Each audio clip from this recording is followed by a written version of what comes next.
Should we say good morning or is it We good should evening? say something, yes. It's probably good morning because most people listen in the morning. I don't know. Good evening, good afternoon, good morning, good night. Bienvenue. Yes. This is a preamble. We don't do a preamble normally. Um, Unless we're trying to flog something. yeah, we're not this time. What you're about to hear Buy a t-shirt. is an episode that was originally going to be about the origins of Marillion Weekend. And we do talk about that, some of it, but We we do do cover go off on off. lots of other tangents as well. And then Uh, we want to thank in advance Lucy and George and Mark and Ian for being on the pod. And buckle up, folks, because it's a bit of a journey. It is. And there's a few interesting exclusives in here as well, isn't there? There are. Anyway, I'll hand over to him and me. Welcome to Planet Marzipan Podcast, Your Fish and Marillion podcast. where we talk about all things in the planet of Marillion and fish. I'm Meza, and here's my mate, Craig Houston.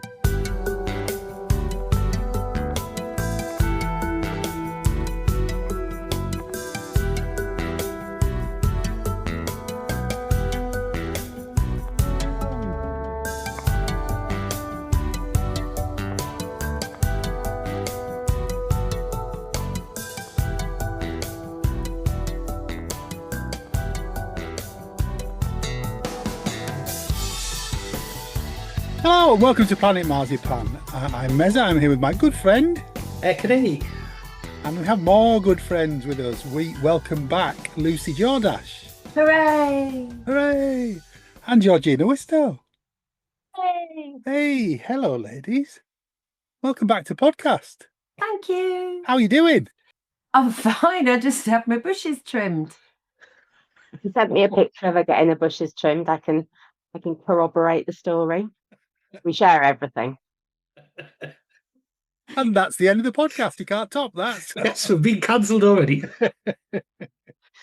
Bar day on Friday, so it was needed. I had 4 overgrown bushes, and we got a young lad in to climb up ladders and cut them. It just writes itself, doesn't it? We got a young man in.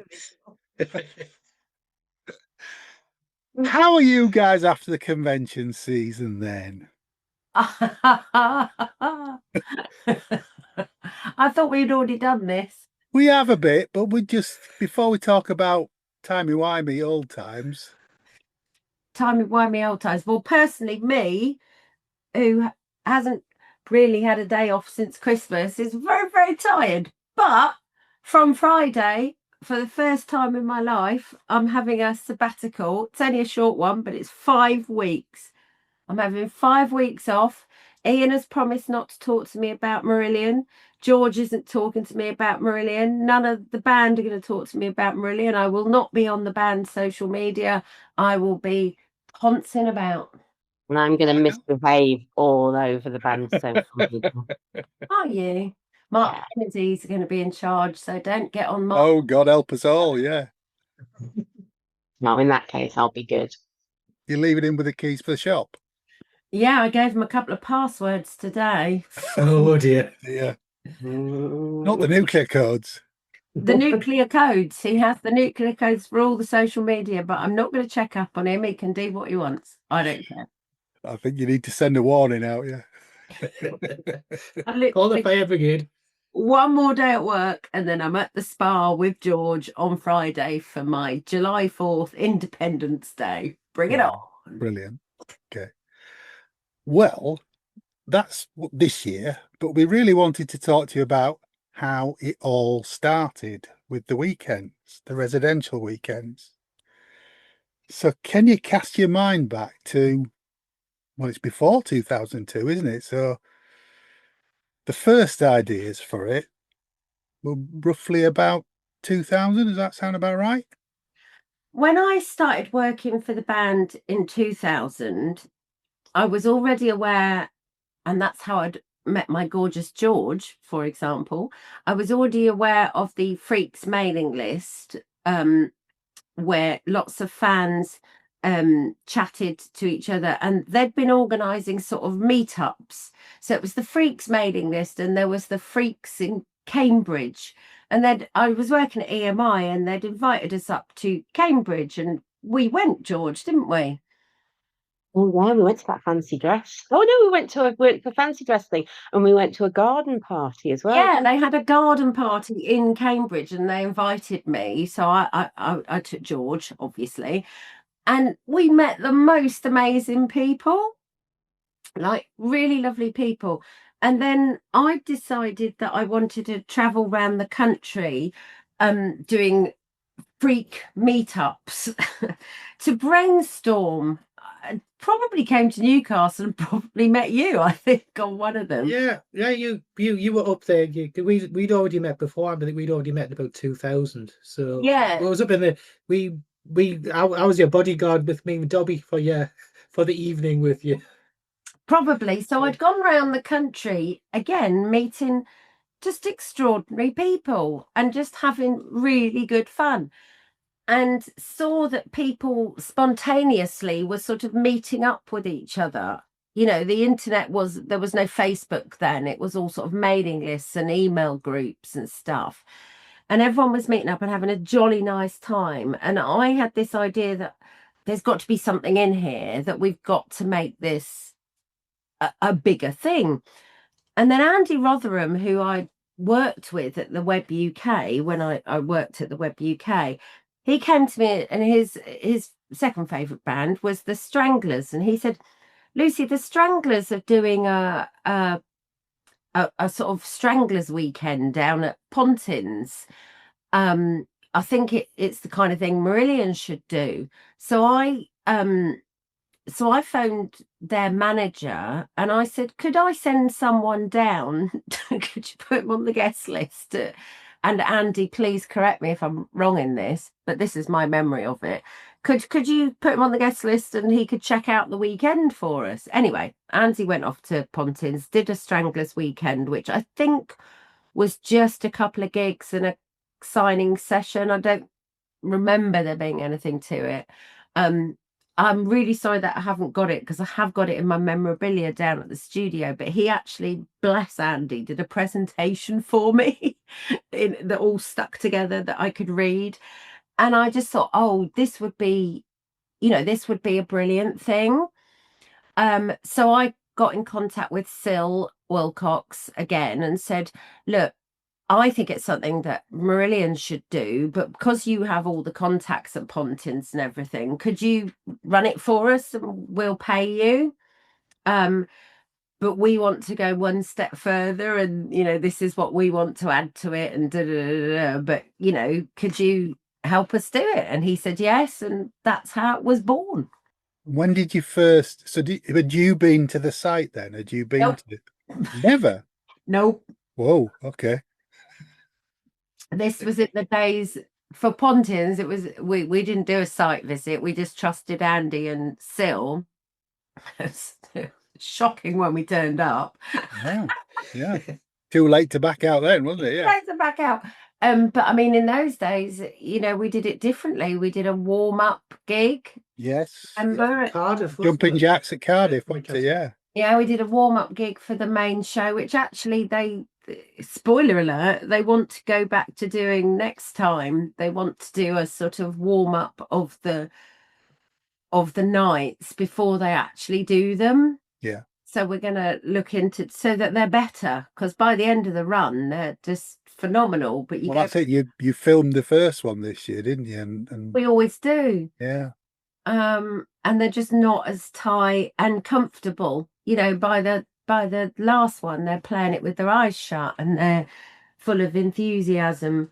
So that was Pontins, and that's kind of all and then I said to the band, right, this is what we should do. And I remember Mark Kelly said, that won't sell any tickets. Are you sure? I said, yeah, it will. Do you remember the Blue Peter church appeal? Yes. Yeah. For anyone listening who's not British, go and Google it. And they used to have those things on the wall in the Blue Peter studio where it filled up. I'd drawn one for how many ticket sales, and we needed to reach 1,600. That was the capacity. And Mark Kelly said, you won't sell over 1,000. He said, if you sell 1,600, I will eat a bowl of tripe.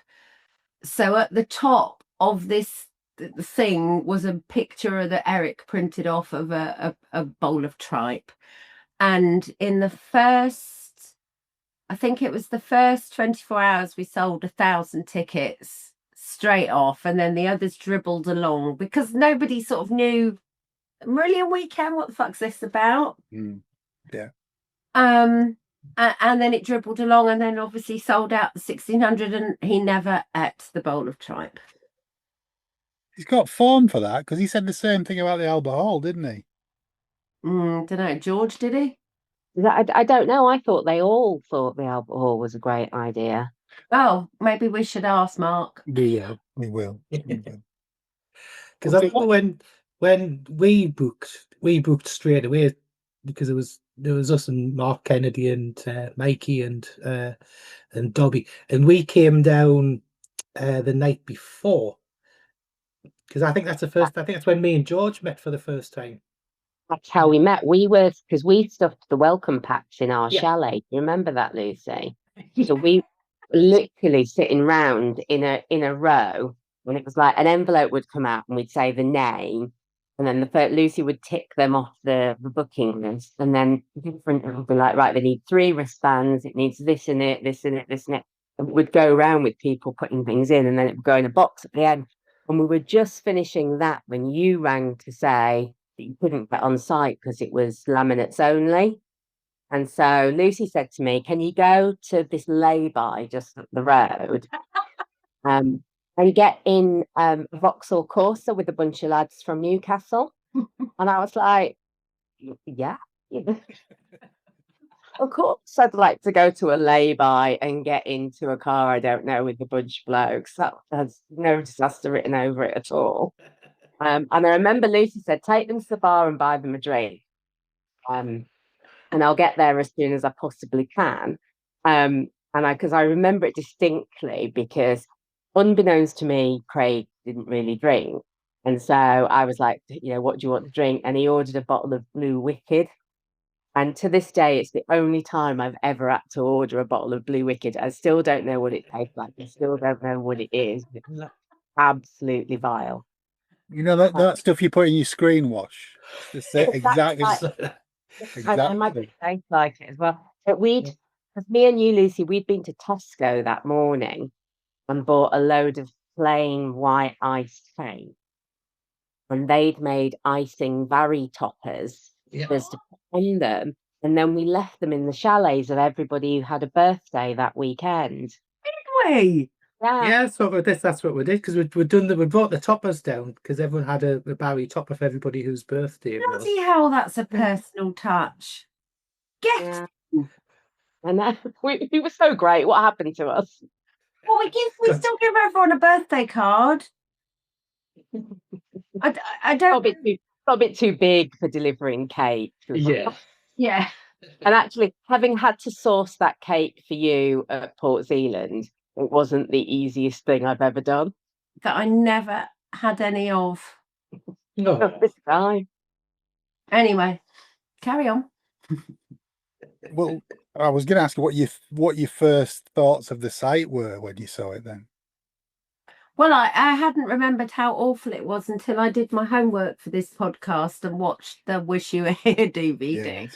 Yeah. And Ian was watching it with me and he said, it looks like a prison. It was so not pretty. And we allegedly had the VIP chalets. Holy.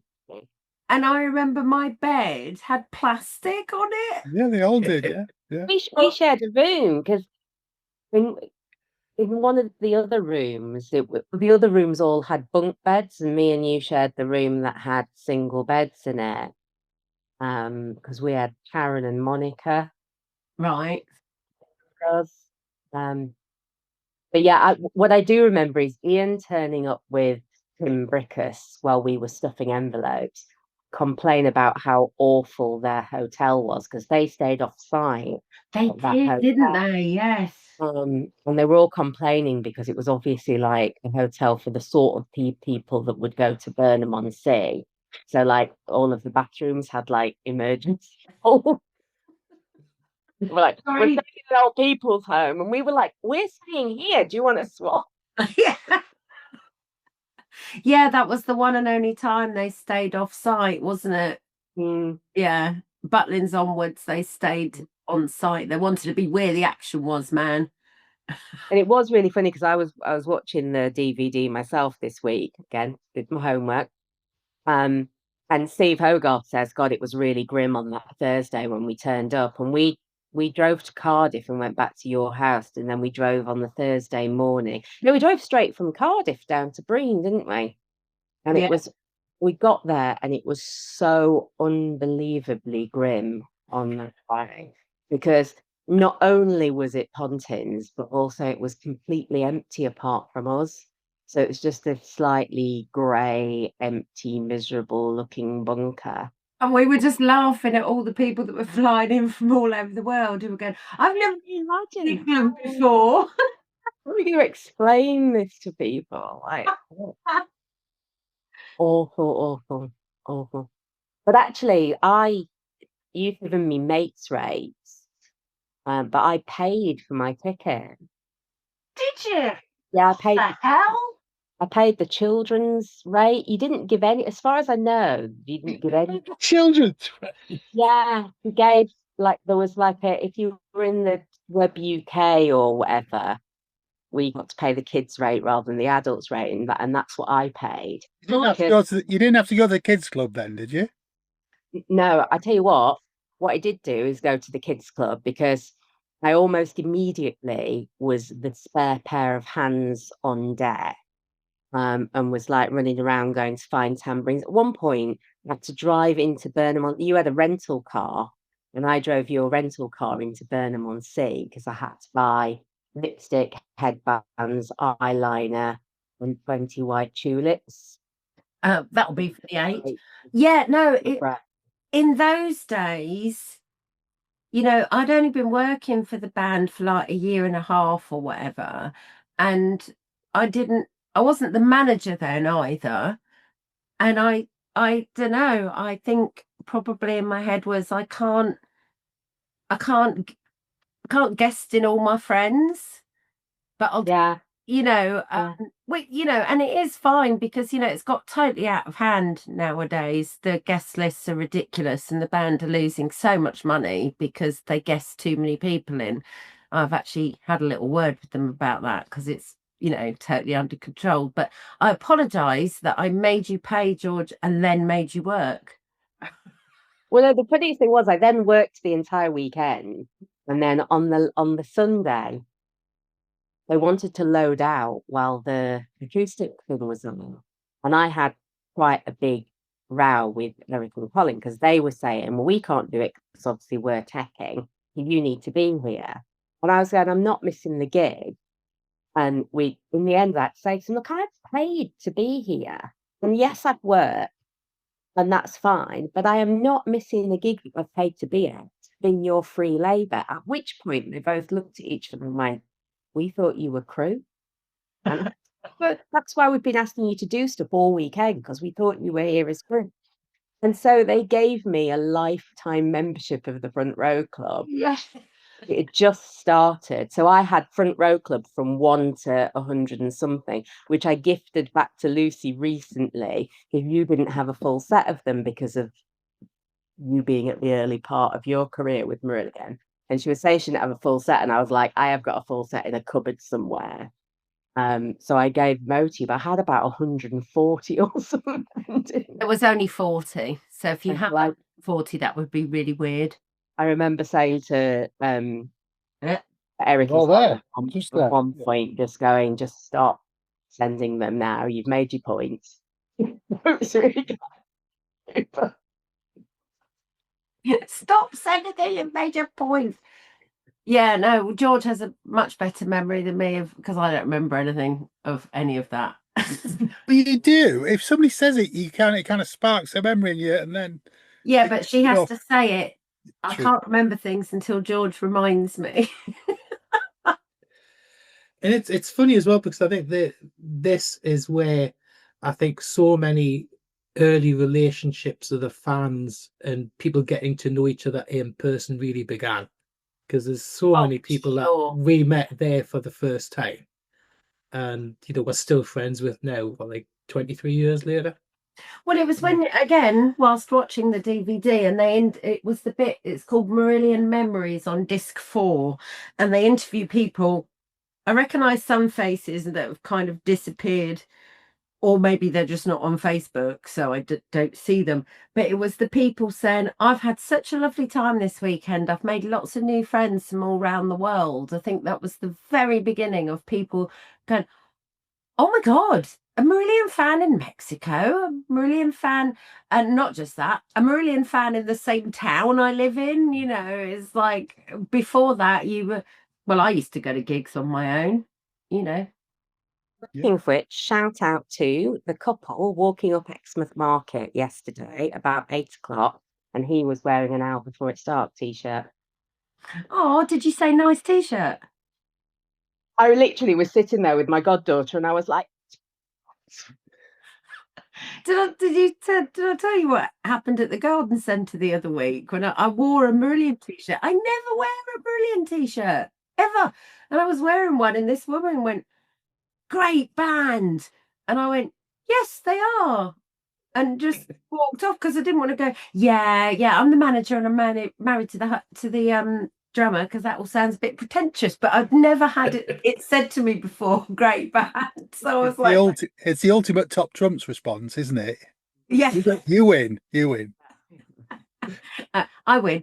So I was and I came home going, oh, Ian, so I was just so great. You should wear a Marillion t-shirt more often then. Well, I think I will. It's free advertising. Yeah, website on the back with the prices be great.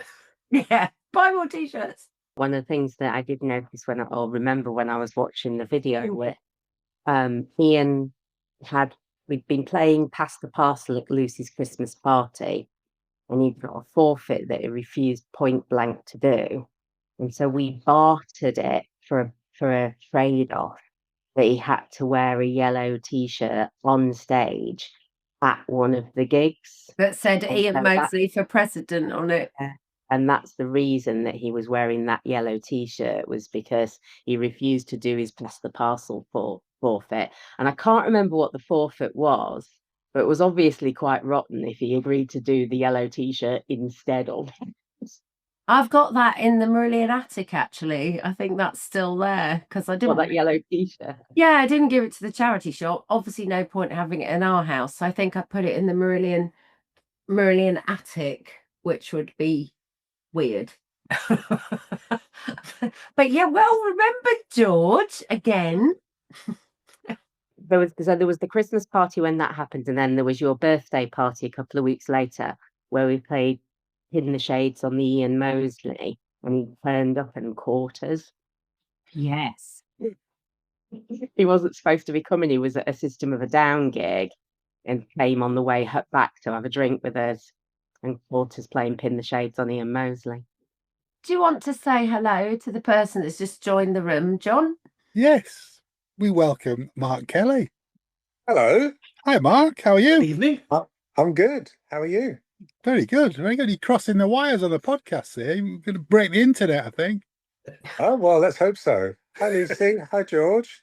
We were I just love- talking about you refusing to eat the tripe. Yeah, that was a bit of a rash bet, wasn't it? Yeah. I was very pessimistic about the fact that we were going to sell it out. I didn't think we would. But I didn't think that we shouldn't do it. I just thought it was unlikely to sell out. How wrong was I? Well, thank you. And then we were just reminiscing about Pontins and how awful the accommodation was. Yeah, surprisingly, I don't think many people complained that much, did they? No. No, not at the time. Compare it to. Yeah, not at the time, or I don't know, maybe they did, and we were just, because Syl from the Stranglers was running it, I wasn't involved in that side of it, so maybe people did go up to reception and complain heartily, but we... Oh, that's true, yeah, because it wasn't really our fault. If the accommodation was shit, that was Pontins, really, wasn't it? Can you remember anything about the stage? I remember that the actual venue was like a theatre, wasn't it? And it was Really short stage. low Very ceiling. small. Low ceiling, yeah. Yeah, I remember that bit. Because the ceiling actually collapsed a few years later, didn't it?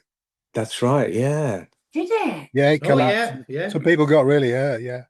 Did somebody get killed? No. I think so, yeah. Somebody died, yeah.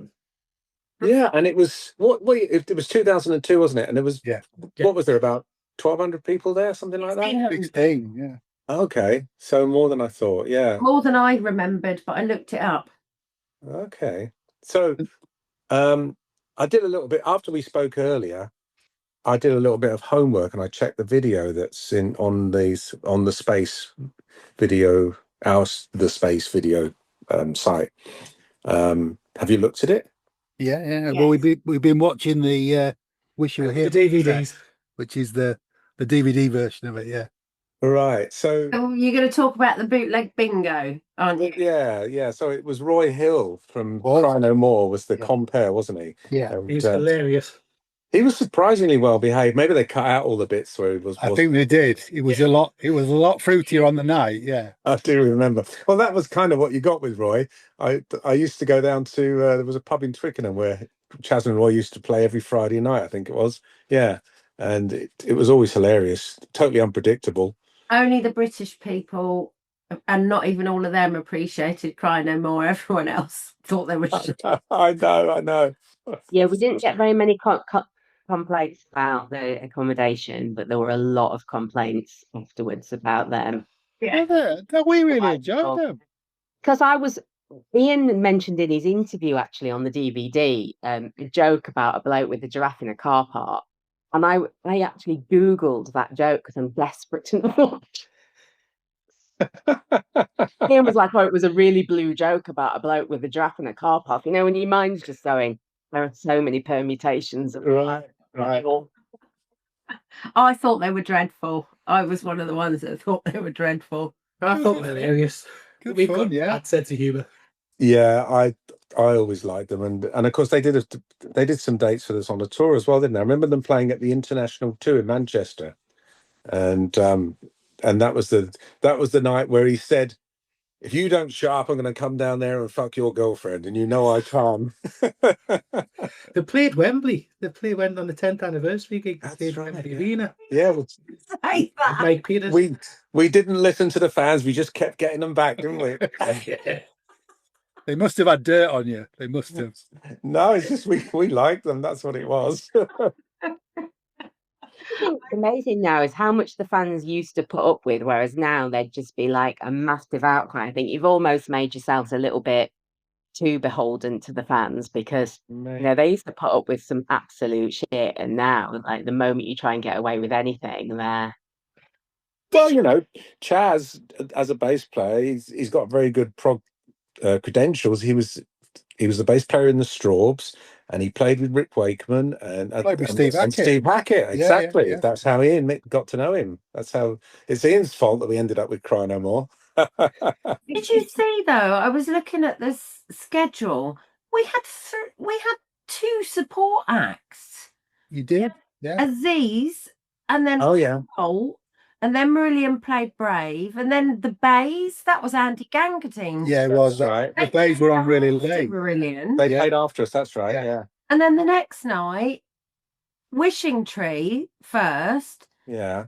Oh, then it's supposed to be Francis Dunnery, but I remember he pulled out the last down, minute. so we had somebody else. And then White Buffalo, then Cry No More, then Marillion Setlist Bingo. You didn't go on stage till 10 o'clock. Oh my God! And the setlist bingo, it definitely wasn't rigged. Well, certainly not by us. So Tell the that you told me earlier because it was obvious. I tried to have a look at you can kind of see the screen at the back with the list of songs, but I can't remember how we did it because there was like about 100 songs. And did they switch the screens? Did they Yes. change it? Yes, Yeah. they would. Yeah. So depending on what number was pulled, they would show It that. just changed the slide. Yeah. So because some of the slots were filled with things like tell a joke or spontaneous applause and things like that, wasn't Yeah. it? Right. Yeah. So we were desperately trying to fill up all this. Oh my God, it was such an ill-conceived idea. It sounded great on paper because I thought of it. Well, like It was most your idea. yeah, but like most of my ideas, something gives me the idea. So back in May 1997, May the 1st, 97, it was the night Tony Blair won the election. A band called My Life Story were playing it at the Astoria, and I went to see them, and they had a big wheel, like a big wheel of fortune type thing, with like the pegs and the pointer, so you spin the wheel and it would stop at one of their songs. But they only had maybe 2 albums out, so there wasn't a lot of songs on that wheel. And I remember they played at least one song twice because it came up again. So that was the idea. I thought, okay, we'll do something like that. But then everybody said, well, you can't really do a big wheel. It's too much effort, too much expense, too many songs to fit on a wheel. So then somebody suggested that the bucket with the bingo, with the tennis balls in. Yeah, the Barry bucket. Yeah. So the songs that were in there, songs in buckets. most of the songs that were on that list were in the bucket. We rehearsed them. It was a good 5 hours worth, because I remember everybody cursing me because of all the rehearsals we had to do, knowing that we were only going to play at the most 2 hours worth. And at least one of the songs was fake, which I think was Grendel, because that was on the list somewhere. But we made sure there was no ball, obviously, with that number in the bucket. Just in case. What we didn't know, and we found out afterwards, was the crew had put 5 balls with that number on in the bucket, hoping that it would come up, but it didn't. Thank God. Love that. The stage looks really small, not very deep at all on the DVD. You got any memories of that, Mark? I don't think it was very big, was it? Because it was kind of, it was a bit Amateurville, wasn't it? Because it was Pontins. I mean, you can imagine what they would have normally had on that stage would have been, like a little covers band or a variety show of some sort. I don't know, few dancers or whatever. Yeah. The thing that I saw on the DVD this afternoon, Mark, was you drew out the ball. Well, you didn't, but the ball got drawn out for uninvited guest, and you go running to the front. And you said to H, we can't play it. I've left the patches at home. I mean, how could you do that? Anyway, H then just starts singing it and you all start playing it. And I don't know, you must have done it without your patches or whatever. And it was great. Right. Well, that was it. I mean, it was totally random. But the thing was, the songs that came up were like Separated Out and When I Meet God, and they were all off Anarachnophobia, which was the album we'd just done. So that's why everybody thought we were cheating, but it really wasn't. It was completely, absolutely promise. I promise. Okay, I think the opening song, which was King of Sunset Town, we planned to play that, and the encores we planned to play, which was like Garden Party and 3 Minute Boy, wasn't it? Yeah. But yeah, all the songs in the middle. Maybe the closing. What was the closing song? What was the last song we did? 3 Minute Boy, Hey Jude. It says on here. Yeah. But no, before that, before the encores. I think it was This Town 100 Nights. No, that was selected in the Splintering Heart. Well, Splintering Heart was the one. Yeah, I think that was planned as well. Listening to that this afternoon, please bring that back into the set lists. What, this Town trilogy? No, Splintering Heart. Oh, I watched it on Monday night, and I'm going for This Town trilogy. Well, both. Yeah, I think they're both worth doing. Both. It's a problem with having so much stuff, isn't it? Because it's what do you leave out now rather than what do you put in. Yeah, well, how many albums is it? 20, something like that. The other thing about the first weekend, though, it was all a very civilized ending, wasn't it? Sunday lunchtime, nice acoustic gig. That's right. Trotted off home. Yeah, I think we were worried that people would want to leave early because they'd work on Monday morning. Now we're like, oh, screw that. I also think that the Stranglers had done one night, they'd done 2 gigs and then an acoustic, and we really were copying what they Right. did because Sil was running it and it had shown to be worked. I think that's why we did it, because we only did it that once, didn't we? Or did we do it? Well, I think I got a feeling we did it at Butlins as well. Butlins, you didn't play on the night at Butlins on the Right. Sunday night. There was Stranger by the Minute on Sunday night. That's right. Phil Beaumont's band. Yeah. So you did the sort of swap the band in the afternoon and played a few songs at the end of that. That's right. Yeah. Oh, I haven't mentioned that the epic in the room for the first night at Pontins was the performance of Brave for the first time since the tour. That's right. Yeah. And I think which was a big thing at the time. Yeah, that went down really well, didn't it? I think everybody was very happy that we did that. definitely. Yeah. Well, George was just reminiscing about being sent out in the afternoon to go and buy H's eyeliner, hair things, and white tulips. Tulips were funny because it's such an old people's town. And I went to this florist and said, "Can I have 20 white tulips?" And she said, "No, we only sell them in 6s." Like, I mean, 24 is fine. Like 24 is absolutely fine. Or 18. No, we're gonna do that. Yeah, it's funny doing these sort of podcasts, getting together and sort of reminiscing about what we got up to. Everybody remembers something different, and then together we kind of piece it all together, you know. You do well. Tell. May Mark plug his? I'm being his manager here. Can he plug his podcast on your podcast? Of course he can. Well, if you want to, yeah. If Tell us about your podcast. if Mark. anybody listening wants to hear me and me and Tallulah mainly, my daughter, talking about stuff like this, reminiscing about the past, remembering all these weird and wonderful things that happened to the band, and it's kind of loosely based on my book. We kind of go through it. We do a chapter every week, or every other week, I should say, and then I just talk about what else we got up to, and sometimes have guests on. Pete's been on. I'm going to get Ian on actually, and you. I'm saving you for when you started working for us, Lucy, which will be a few months down the road, but currently at sort of script fugazi period. So I should get Ian on really to talk about what he remembers of joining the band, because that was quite just laugh. good luck with that, right? Good luck with that. Every time we have to do one of these interviews for the reissue, Ian phones me up the day before, says, "Tell me what happened. I can't remember." But once he gets talking, he's like me. He remembers things when you give him He does. a signal. And he remembers a lot of things that I don't remember. So that's why I'm saying it's good when you get together with other members of the band and obviously people that were there. I'm going to get Simon Hanhart on to talk about the script album. And have you had Simon on, boys? No, I mean, I was about to say, we do love your podcast, but can you leave us an odd guest? Because we're really struggling for face-to-face guests at the minute, because you're mopping them all up.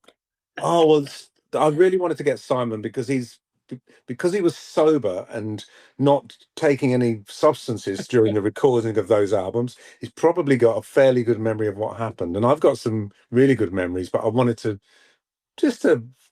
talk to him about it and see what he remembers, like the time that we got when we were thrown out of a studio at 8 o'clock in the morning. We'd been there, we'd overstayed our welcome. The next session was waiting to come in, and there was a guy with a machete outside saying that he had an orchestra coming and we had to get out. That was pretty hairy. Anyway. But I loved your chat with Diz as well. I mean, we've had Diz on here, but your chat with Diz was great. It was quite uncomfortable, I have to say. Was it? Yeah. Well, for me, because he's such a nice chap, isn't he? He is, yeah. Yeah. I tried to get Mick on, but I think he's turned me down.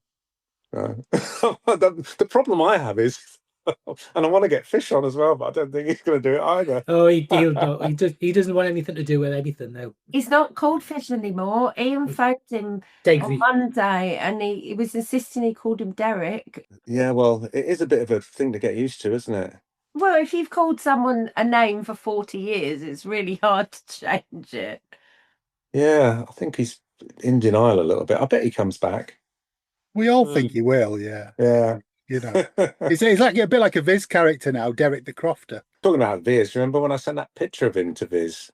Does anybody know that story? Oh, that one with the naked picture. I went, yeah, yes, I remember that. Imagine You was it? Imagine my surprise when they actually fucking published it. So that's I had to own up for it because Steve Rothery got the blame because Fish recognised that it was a picture that he'd taken. Well, I think you good luck getting him on your podcast, but if you do, it'd be hilarious. But no, to explain you. So does Tallulah talk just about Marillion, or I thought you were doing the podcast to talk about sort of because she's young, she was going to talk about music of today, or did you stop doing that? We kind of tried a little bit of that, but it didn't really feel like it was going to be something that we could do much of. I mean, I think we will go back to things like that. At the moment, we're just working through the book because there's a lot of material there. I think that's going to take us the rest of the year, really. So you've got a Patreon account for it, and why have you done that apart from to make money? What are you giving your Patreons in exchange? Is it Patreon or Patreon? Because I don't know. Who fucking knows. I would say Patreon, but I say scone as well. So what do I know? Scoon. Gone. I say Scone. but I'm not posh. Yeah, the Patreon thing was really just because people were subscribing to Buzzsprout, which is what I was on, and it wasn't really very user friendly. And then I wanted to do other things as well. That's the other thing. I've got some music that so basically for subscribers, they've got access to some unoriginal music. No, some original music that I wrote a long time ago, and I'm going to put something out next week, another piece that's unreleased, never heard before. Didn't you say it was from Dante's Inferno that you talked about 20 odd years ago? I had a bit of it was 30 years ago. I had a bit of a running joke about Stephen Wilson because I gave him a cassette with that on back then, asking him if he wanted to work with me. This was around about the time of The Sky Moves Sideways, and he just kind of didn't really come back to me. So I was like, oh, okay. What's like that load of old bollocks? But he didn't know. He didn't. He was very tactful. He didn't say anything. But 25 years later, I'm in the Royal Albert Hall backstage with him chatting. I said we were talking about lengths of solo albums, and I said, "Oh well, I've got a solo album coming out." And he said, "Is that the solo album that you were working on 25 years ago?" So he obviously hadn't forgotten that I'd given them the tape. So bad that he remembered it. Yeah. Sorry, no, that was really rude of me. I haven't heard. So I thought, okay, just by chance, a few months back, I found a MIDI file, which is basically like a recording, but with no sound. It's the notes that I played, so I could see what I'd done, and I did a new version of it and published it. So that's what you get if you sign up. It's very, very proggy, very old school proggy. Lots of widdly keyboard and stuff. But widdly as in the middle of interior Lulu widdly. No, nicer than that. I was going to say, I don't know how we've talked about bootleg bingo without mentioning Lulu. Oh, the car crash version. Oh right, yeah. Play it, didn't they? But we didn't put it on the DVD because it wasn't very good. It was alternate. Did it all go horribly wrong? Probably that bit. Yeah. Can you remember what happened? Because obviously we don't. It was probably that section that you're talking about that it all went wrong. No, it was a long time ago, and I've probably blotted it out of my memory. I don't think you played it for about 15 years after that. well, we were up against. The thing is, we were up against it because we had the other 2 nights to learn, and like I said, with this bingo thing, it was literally about 5 hours worth of music. The only time that I felt that we had as difficult a job getting ready for a weekend was when we decided to do all those cover versions. Remember that? Yeah. We love it. I love that weekend. It's a lot of work, but it's great sets. And I remember being so stressed out in the rehearsals that we weren't getting it together. But listening back to the songs that we covered now or more recently, I'm like, actually, they were pretty good. They were. And that was back when you did the warm-ups for the weekend as well, because you played, what was the venue, Craig? Coco. Yeah, you played Coco before that one. I said, Mark, that we said, didn't we, that if you do a residential one again, whether it's Port Zealand or elsewhere, we'd all discussed maybe doing it in a different country the weekend before in full so that you can actually not have the Port Zealand one be the first time you play it all live and you're on film and going, you know. Yeah, it's. I think it helps. Well, it usually helps. I was going to say, because that whole thing about the first gig being a nightmare, but on a tour, the second gig is usually the one to watch because you kind of relax a little bit, and then it all goes horribly wrong. The first one, because everybody's so on edge. Oh, what? So we need 2 weekends before. No, no, Do a tour before it. I think Do it in reverse. it felt to me like once we'd done 3 or 4 weekends, it was all running nice and smoothly. Everything was going pretty well. There wasn't really any horrible things, cock ups or things going horribly wrong. So, but yeah, we can't do that. Well, I suppose we could do it as the last one, but that would be a bit weird, wouldn't it? We can't get a residential one in That late in the that year. late because they're full up. The reason Yeah. we have it in March is that they're at less capacity. So, Sure. that's the reason, because otherwise that would be a no-brainer to do it at the end when you are absolutely on fire. Though I don't know. We've got some fans here. How would you feel about Port Zealand being the last one? Would it take the surprise element away from it? No, it's not at all. I mean, if you had it in, say, like the October, November time, before the weather gets really bad, before everybody gets into Christmas. Yeah. Yeah, we've tried that. They're not available for that either.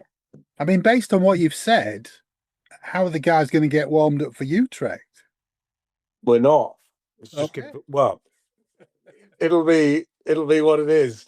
No, it should be fine. I mean, to be honest, I think the Berlin one, which was the last one, wasn't as good as Oslo.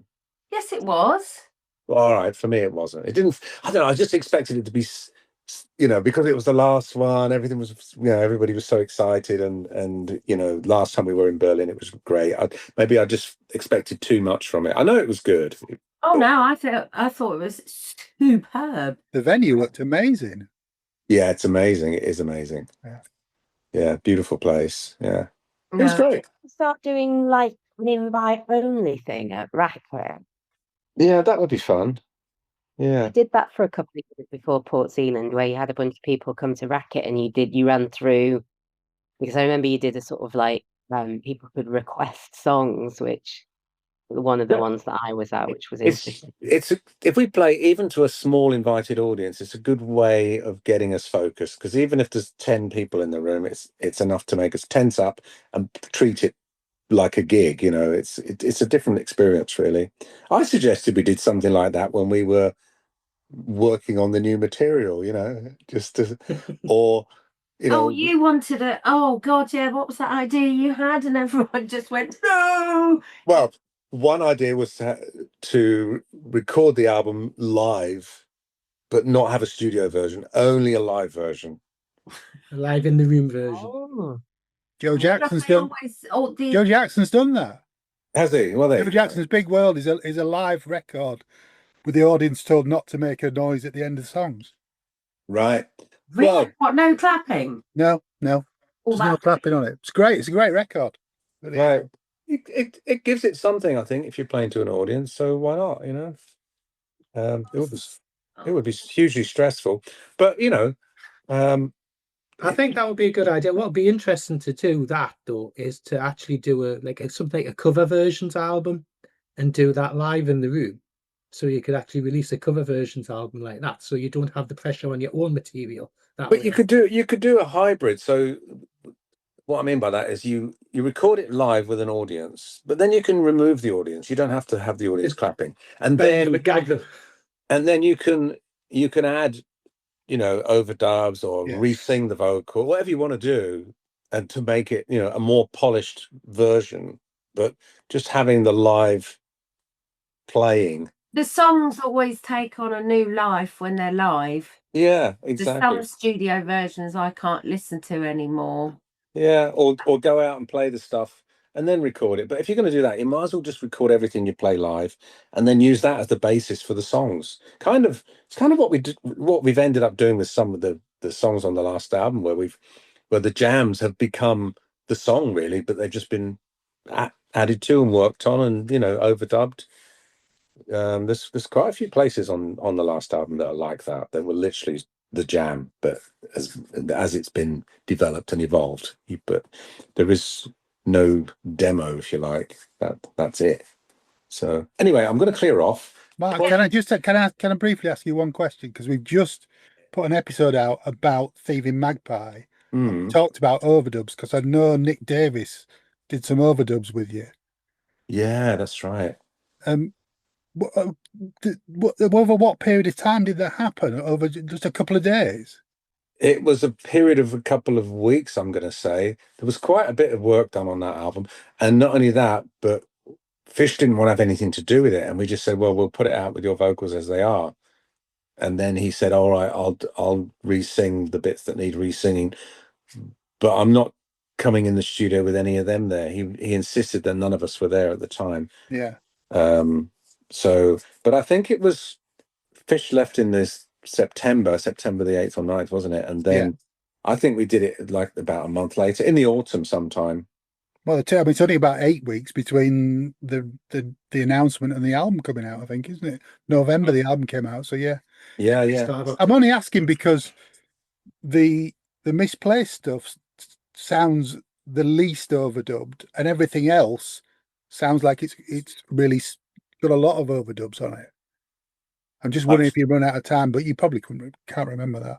I think some of it had already been overdubbed. Because some of it was from the sessions, back in the 83, 84 period, wasn't it? Yeah. And I think there'd already been some work done on them, but then they'd not been used. So I think that's probably why it sounds like that. Yeah. No, I'm trying to remember now. I mean, it was more about repairing stuff, and if something was badly recorded or had noise on the track, or there was some pop clicking, or a cable wasn't working properly, things like that. It wasn't like we did any mad re-recording. It wasn't Thin Lizzy Live and Dangerous, you say that. Get the box set.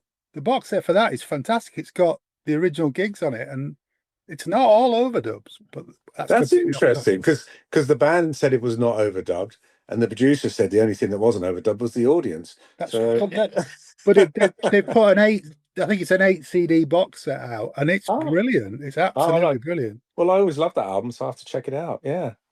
I mean, as live albums go, it was great and much better than the studio versions in a lot of cases. Yeah, definitely. So, yeah. All right. Well, look, thank you for coming on, Mike. We do appreciate it. Thank you for letting me plug Prog and Progeny. Please come back on. And if you run out of anytime, Mark. Because with my switch to Patreon, I kind of messed up something to do with Apple Podcasts, and I've lost most of my listeners on Apple Podcasts. I don't know how it happened, which is really, really annoying. So hopefully they'll come back and find it. I don't know. It's like they no longer see it as being a new episode when it's published. Anyway, I've had issues like that.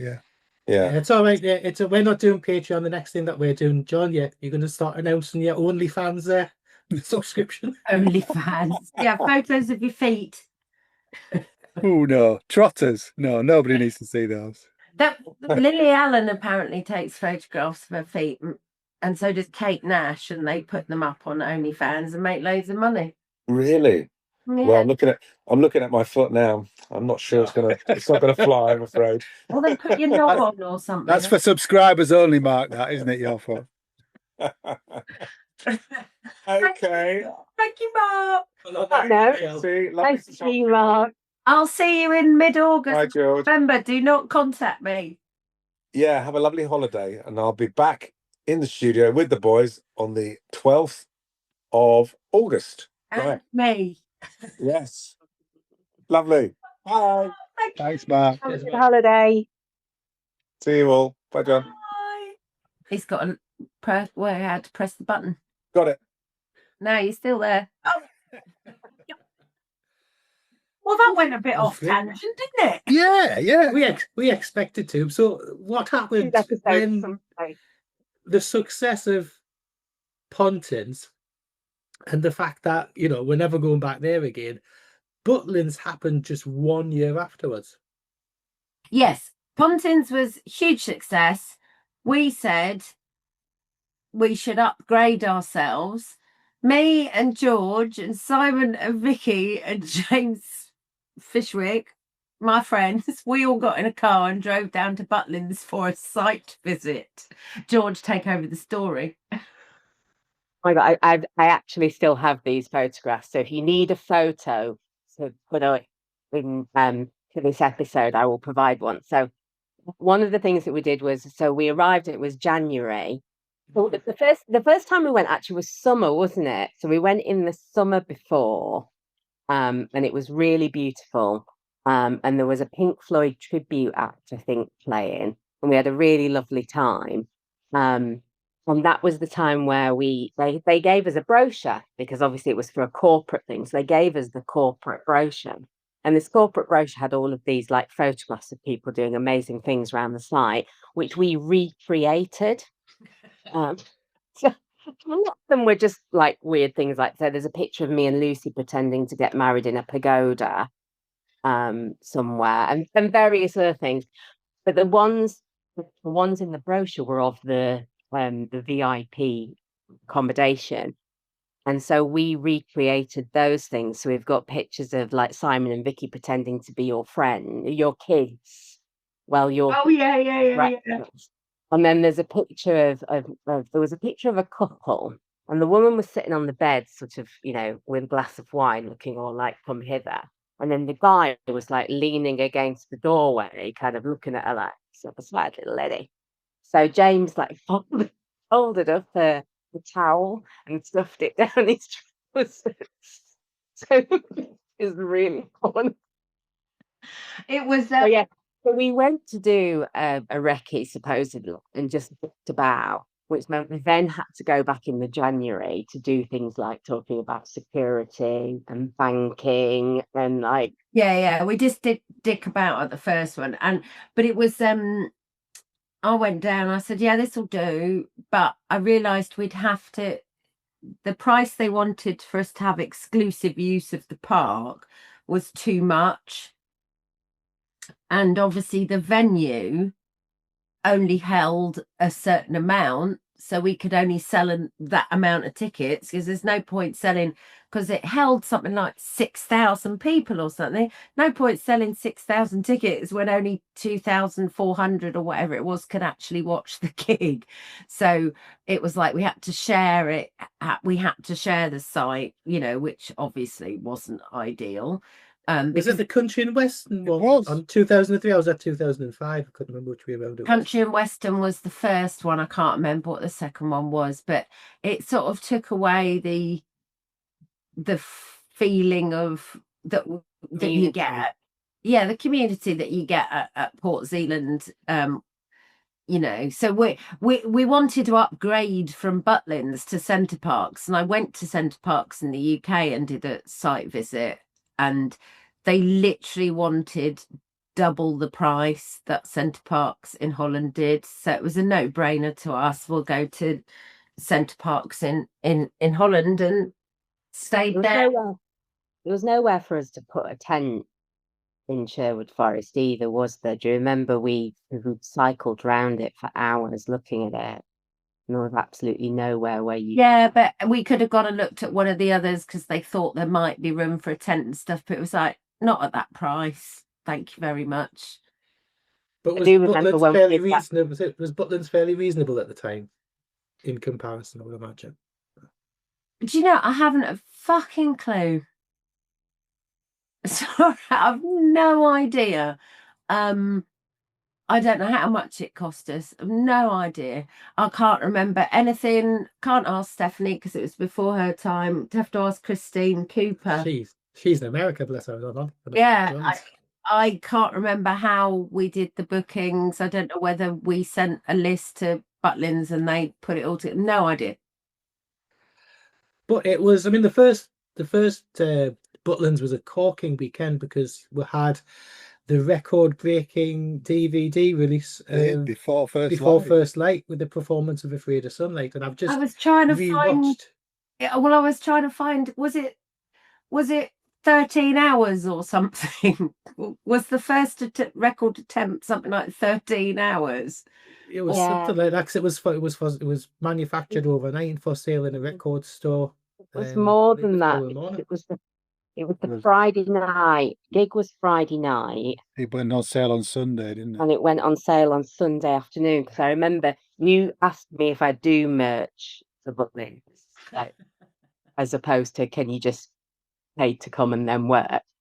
And then having said, oh yeah, I'll do that. I'll take time off my normal job to come and sell merch. He then said, "What have I told you? We're gonna do this thing." And one of the things that so it was filmed Friday night, and they didn't film the encores because if they then had to drive the tape somewhere ridiculous. Eric had to drive it to Cardiff, I thought. Yeah, I was going to say to Cardiff.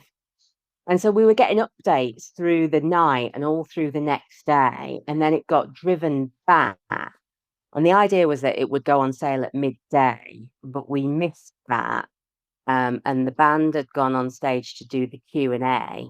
And Eric arrived with it while the band were on stage at Q&A. So I was unloading it into merch. And I'd said, don't announce it until I've had time to unload it. Plus, I'd got a load of volunteers, and the idea was you didn't have to come and queue at merch. You'd have a load of volunteers, each would have a box, and they'd just be able to sell to people. So I'd got about 30 people. Of course, they were all in the audience as well. And Eric had obviously appeared at the side of the stage. Steve Hogarth had obviously got totally overexcited, gone over and said, "Is it here?" Eric had given him the copy, and Steve I wasn't there, but apparently walked on stage and held it up. And I got this panic text from It's on Eric here. saying, It's on the here. DVD, is it? It's on the Is it? DVD, yeah. because I got this panic text from Eric saying, he's just held it up. And I was just like, oh my God.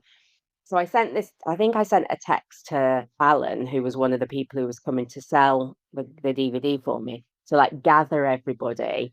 And I could just see, because we were at we had it merged in that bar. It was in the old yacht club bar. And I could just see this sea of people running.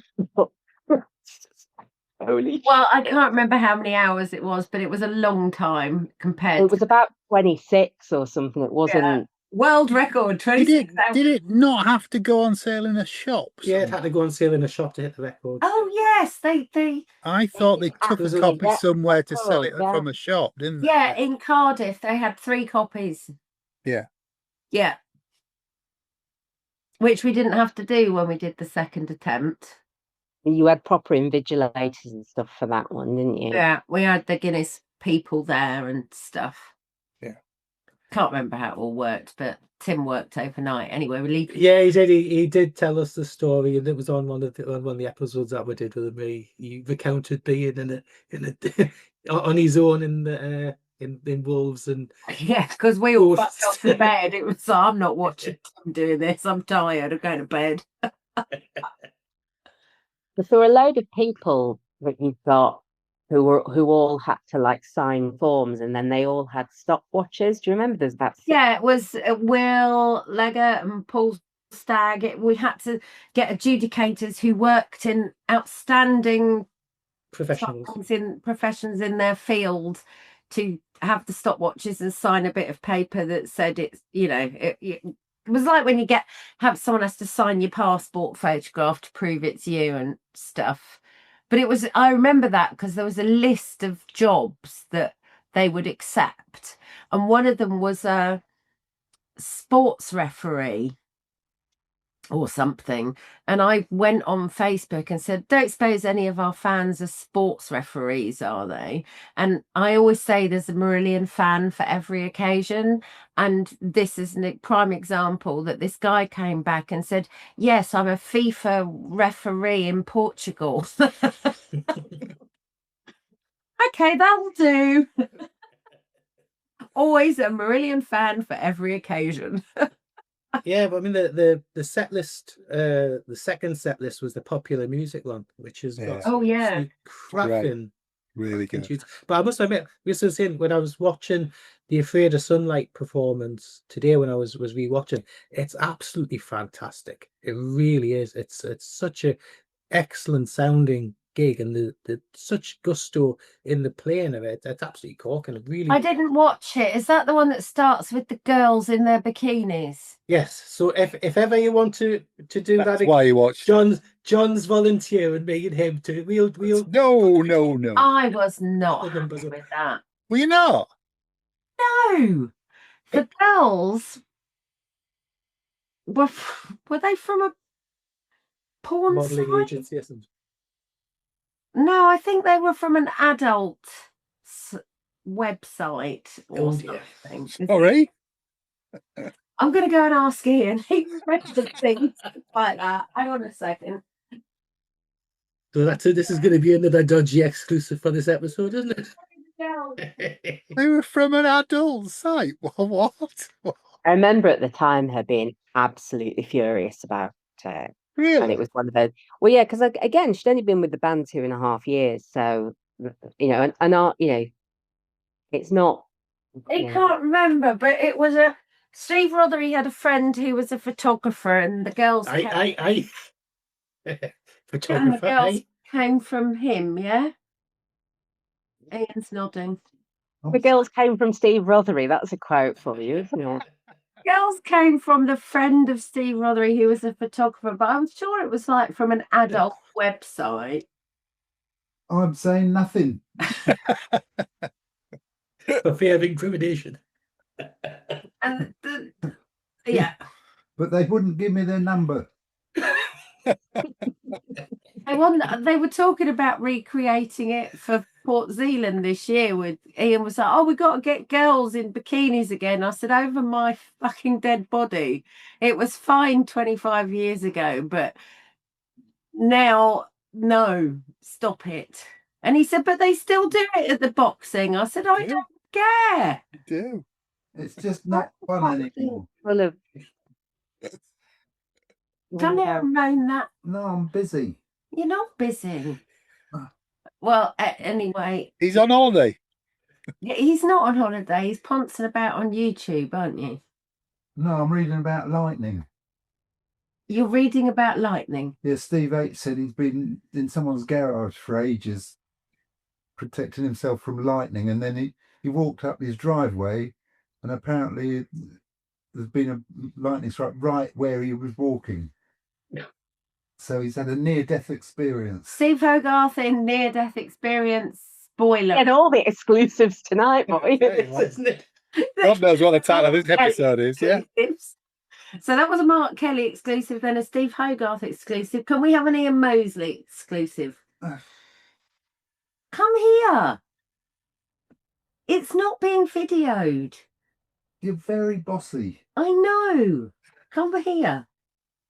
He's just standing in the doorway. I was going to say, after 20 years of marriage, I think you should be used to it by now. He's just standing in the doorway staring at me. Well, maybe it is one of those. How was your jacket potato that I cooked you for dinner? It was lovely. There you go. I had jacket potato for tea tonight. Oh, it's the jacket potato night. So no one can remember where the girls came from, but there were indeed girls. Okay. But one thing that isn't on the Before First Light and on the Wish You Were Here, but is on the Marbles on the Road, is back in 2003, before Marbles came out, and they actually played some of the Marbles tracks before the album came out. 4 of them. Which you put as a bonus on the Marbles on the Road DVD. Where did they play them? They played them at Butlins. Butlins. Mm. So, Really? yeah, once they'd recorded Before First Light, stopped recording, they then played 4 tracks from Marbles. Oh, what were they? Angelina, Neverland. Ocean Cloud, although it was called Pacific Rower, I think, at that point. And Don't Hurt Yourself. And Don't Hurt Yourself. In 2003? In 2003, yeah. They tried really hard to put people off that album by playing Ocean Cloud and Angelina. Whoa! Oh, dearie. And I've not said anything about Neverland. Not your face. I do. It's great. I watched it this afternoon. It's really good. Well, I'd completely forgotten about that. They used to do that, though, didn't they? They did that up Yeah. in New Zealand. They played 4 songs from somewhere else before somewhere else was out. They did. Because I remember they play Thank You Whoever You Are, which you and I both really loved, but apparently, and so we were dancing together at the back of the tent so that no one could see that we knew the words. I listened to that the other day, actually. I was quite surprised. I thought it was good. Thank You Whoever You Are. Yeah. It's a fucking great song. We were talking about Splintering Heart. We said that should go back in the set list. Yeah. Now, apparently, in the bootleg bingo, you played, and it didn't make the DVD because you played the worst version of Interior Lulu that ever existed. No. That's not what it was. It was just a bit of a car crash. Was that no because there are others, Ian? No, was that just no? It was There must certainly be one myself. Well, Mark's not here now, so we can slag him off. Was it him? I can't remember, to be honest. I really can't. You haven't got a bootleg of it somewhere. You must have a bootleg of it. You might have. Like someone had disturbed the wasp's nest. And so there's a strong possibility because I was laughing my head off when I started watching it on Sunday night. So I put that set on. Before anybody has played a note, Eric is already scrabbling around around Mark's keyboards. No one's played a note yet. No. But you said the gigs were, you didn't have it click tracks, didn't you? I can't remember click tracks, but I noticed Mark did have his ears in, so but I couldn't see that I was. You weren't wearing headphones. No. Well, I wrote a note here that said Ian's really going for it. Was you were putting all little fills and stuff in that weren't normally there. You seem to be really going for it. Pardon? No, just a window box. What? I tell you what, I watched, George. We both watched the best song that Marillion never wrote. We both watched White Buffalo playing Wasted. Oh, it's amazing, isn't it? Oh, It's amazing. I used to stand by the side of the stage every time they played that and think this should be mega in America. Absolutely. It's an incredible song. what a tune. What a band they were. Yeah. They were just incredibly brilliant. And that song. The drum and the bass players still play together, don't they? Yeah, I think so. I spoke to Dave Megan a few weeks ago and he said that they're still doing stuff. So Yeah, I went down a bit of a rabbit hole because I watched Wasted the other week, last weekend, and just, you know, I just, like you, just love it. I went down a bit of a internet rabbit hole. I can't remember who they're playing with. I'll have to, but they do still play together. Because was he called Hossy, their bass player? Yes, Hossy, yeah. Yeah. When we were trying to convince Marillion to have them as a support, you might not remember this, Lucy, you'd still got an entire box of Fresh New Lives from when you were working at EMI. And we took it to the Racket Club and we sellotaped them all around the Racket Club, like on the inside of kitchen cupboard doors. And we put the toilet seat up and sellotaped one to the toilet seat and everywhere. We've been subtle. Well, I contacted Phil Campbell a few months ago because he'd done a gig in Scotland and Mike Barton had gone to it, and Mike had got, you know what Mike's like, got talking to him afterwards, and Phil said something like, oh, it was really Do the accent. Yeah, no, I can't. And it was really Scottish what he said. Oh, Lucy, I remember Lucy, she was a treat or something. Anyway, whatever. And then I give my regards to her. So Mike did. And then I looked him up and I managed to find his email, and I emailed him and said, are you still touring? You know, would you ever consider a support with Marillion, you and the piano? Because he's not with White Buffalo anymore, but he can bang a tune out on the piano. Yeah, he was with the Temperance Back with Temperance, then left back and then together, yeah. And that's the thing, yeah. He said yes to me and I got all excited, and now he's rejoined the Temperance movement, so that's not going to happen. But this was in his in between period, but I was really excited. I was like, yes, we can get Phil Campbell back. I was like, oh, he's rejoined the temperance movements. Boo. Because White Buffalo did both the first two weekends. Well, they'd done the whole anarachnophobia, Yeah. and they were phenomenal. And yeah, they did. They were just brilliant, and they were really nice guys as well. We also watched John Otway do House Rising Studs. I didn't think I liked John Otway, and that He's a made me legend. laugh today. He's an absolute legend. There is what? A house. Where? What's And it it's- called? And it's funny because the Wish You Were Here set, for what it is just such a great like time capsule of those 2 weekends, apart from not having the Brave and Afraid of Sunlight case set on, but for the rest of the stuff, with all the bonus material and everything like that, it's really fun to go back, 20 plus years later to relook at it. To have signing to have- session. You said you couldn't even remember the signing session stuff, didn't you? No. Oh God, the people were queuing for the Well, hours. You had tickets for a time slot, didn't you? Because one of our friends, Mikey, found his 2003 program the other day, and you had a time slot of an hour where you had a ticket.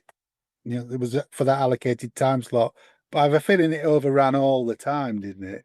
At Pontins, it was a free for all. Anybody could turn up with as many things as they wanted. And so we ended up doing it for 2 days because it was supposed to be, I think, Friday afternoon. They ended up doing it Saturday as well. And then I think that's why it went to the time slots, and then now it's gone to the raffle because it's just too much. The thing I was going to say about the set list, particularly for the Saturday night in Pontins, is when I watched the DVD, it really made me appreciate the thought that goes into set lists. Because they went from, I'm trying to think what song it was. I might have even written it down because I did actually write myself some notes. But they went from like a really big song. Oh, they went into from Separated Out into When I Meet God. Yeah, but they still do that kind of thing now. And then they play the gig and then they realise it doesn't work and they change it for the next one. They still go, oh, yeah. But obviously that was because of the list bingo. That's what I'm saying. It made me appreciate the fact that some thought goes into it. There's set list bingo. It's like, yeah, we're up here. Oh, God, now we're down here. Any thoughts on that, Mr. M? I was just thinking of the guy out of Spandau Ballet talking about Live Aid. Yeah. Well, everyone went on there and played every hit they've ever had, and they went on and decided as a band to just play some new material. Yeah. Of course, everyone was just going, "What's this then?" So Spandau Ballet, what, they didn't play Gold and No. True and no, they played a load of new stuff. Live Aid? I don't remember that. Oh, that's awful. Yeah. That's not the right place to do it. Oh my God. Sorry, guys, we're really going off topic again. Have you got any more questions? It's fine, honestly, it's fine. we always lose track and get back. Yeah, it's always a bit loose. It's always a bit loose. This is certainly that, yeah. I was just surprised. I mean, briefly looked at some of the stuff because Lucy was looking at it today, but just the passion from the fans and that early the first conventions. But the passion was there from kickoff, wasn't it? Yeah. Well, Lucy mentioned that you stayed off site for the first one. Is that because you weren't really sure whether you'd get hassled a lot, or?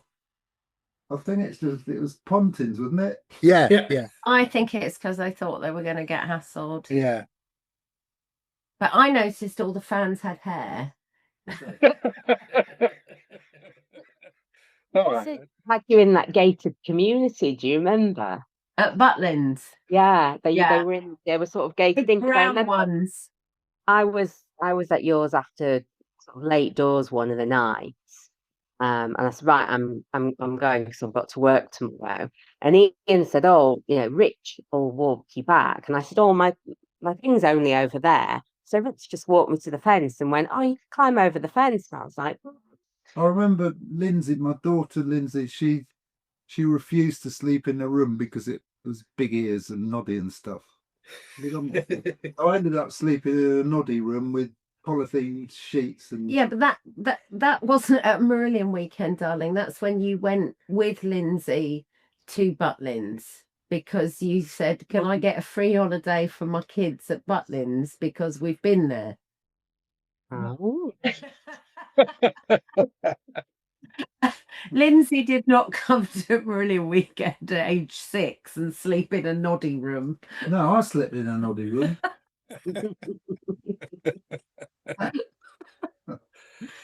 Right, There's the exclusive. There's Ian's exclusive. Yeah, Ian slept with Noddy.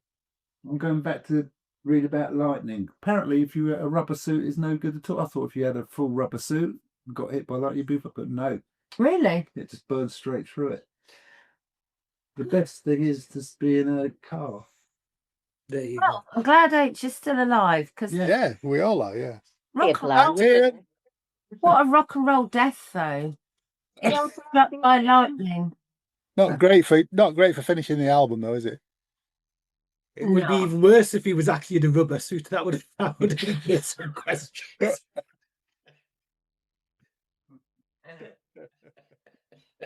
Right. Right. Goodbye. I'm going to put my pajamas on now because it's, nearly 8 o'clock or something.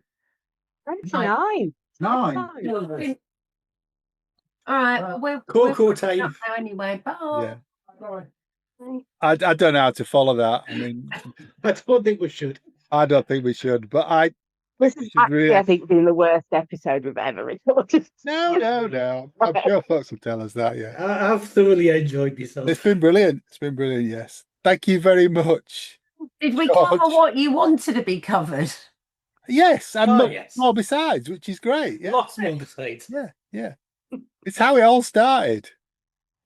It's what we wanted. Excellent. But thank you very much, Georgina. It's been my pleasure. Thank you, Lucy. Yay! Thank you, My pleasure, Craig. sorry. And thanks to Ian and Mark as well. Yeah, to Ian and Mark. Yeah. All that remains to be said is it's good night from me. And it's good night from him. Take care. And stay alive. Hey. Recording stopped.